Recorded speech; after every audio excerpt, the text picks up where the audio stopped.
روایت کا جملہ بھی کہ مردہ آ کے کہتا کہ اپنے ہاتھ جو تمہارے ہاتھ میں نوالا ہے کھانے میں 10 نوالے خود کا اور 1 کسی بھوکے جانور کو دے، تمہارا کیا جائے، لیکن میرا عذاب اس کی وجہ سے کم ہو جائے۔ پروردگار عالم کا جو کمپیوٹر لگا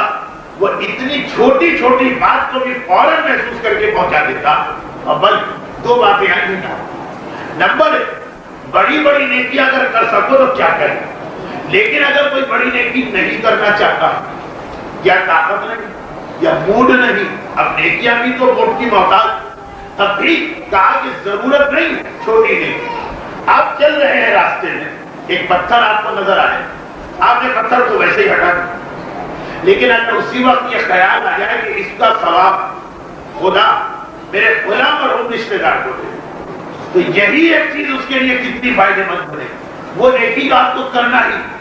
دیکھیے یہاں تک اسلام نے کہا کہ یہ بھی مت سوچو کہ چھوٹی نیکی بھی مرحوم کے لیے ہمیں خاص طور پہ کرنا، خاص طور پہ جو ویسے ہی کرنا،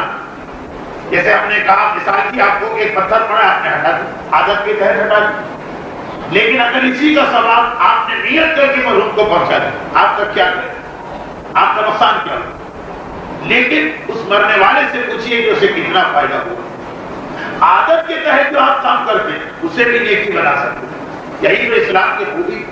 کہ اس نے ہماری عادتوں کو بھی عبادتوں میں بدل دیا۔ شرط یہ ہے کہ معلومات ہونی چاہیے۔ اب جیسے ہمارے گھرانوں میں یہ اکثر رائج چلا آ رہا، لیکن لگ رہا ہے کہ بس یہ آخری نسل ہے، اس کے بعد نہیں ہو، وہ یہ کہ بے پردہ عورتیں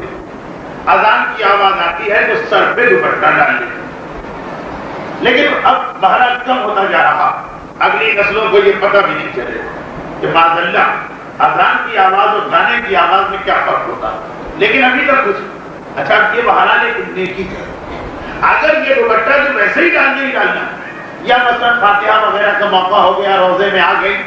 تو وہ عورتیں بھی جو پردہ وردہ نہیں کرتی سر پہ دوپٹہ ہے،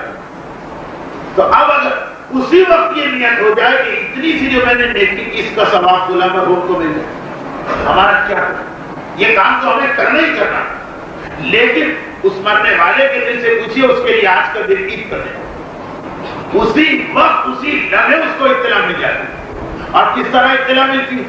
2 طریقے، اس لیے کہ مرنے والے 2 طرح کے ہوتے، یا مرنے والے ایسے ہیں جو عذاب میں ہیں، یا مرنے والے ایسے ہیں جو آلریڈی خود اپنے ساتھ ایسے نیک اعمال لے کے گئے کہ انہیں ہماری آپ کی ضرورت ہی نہیں، لیکن پھر بھی ہم جو نیکی کریں گے ان کو ضرور ملے گی۔ اور وہ کس طرح؟ عذاب میں، اگر موٹی مثال دے رہا ہوں لیکن بہرحال مثال یہی، عذابوں میں تو روزانہ ان کا ایک عذاب فکس ہے کہ مثلا اسے 100 کوڑے پڑا کریں، جیسے مثلا بے نمازی کا یہ عذاب بتایا گیا کہ اسے دن میں 5 مرتبہ عذاب ملتا ہر نماز کے بعد، اور ہر عذاب ایسا ہوتا کہ وہ خواہش کرتا ہے کہ کاش مجھے موت آ جائے، لیکن مسئلہ یہی ہے کہ ایک دفعہ موت آنے کے بعد دوبارہ موت نہیں آتی، 5 مرتبہ فکس ٹائم۔ اب 100 کوڑے پڑا کرتے،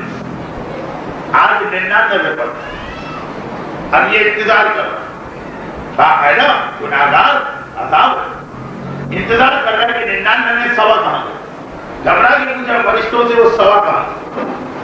کہا وہ آج تمہارا ایک رشتے دار، یہ ایک عام مومن جو تمہیں جانتا بھی نہیں، وہ سڑک سے گزرا ایک پتھر ہٹا گیا اور کہا کہ اے خدا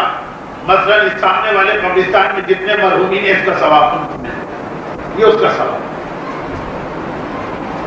یا اگر نیکوکار آرام سے کھاٹ سے ایک محل میں بیٹھا، پتہ چلا فرشتے آئے چھوڑو خالی کرو یہ محل، کیوں خالی کر؟ کہا اس لیے کہ اس سے اچھا محل ملتا، وہ کیسے؟ فلاں رشتے دار خاتون تمہارے نام پہ مثلا اپنی فلاں نیکی کا ثواب بھجوا دیا،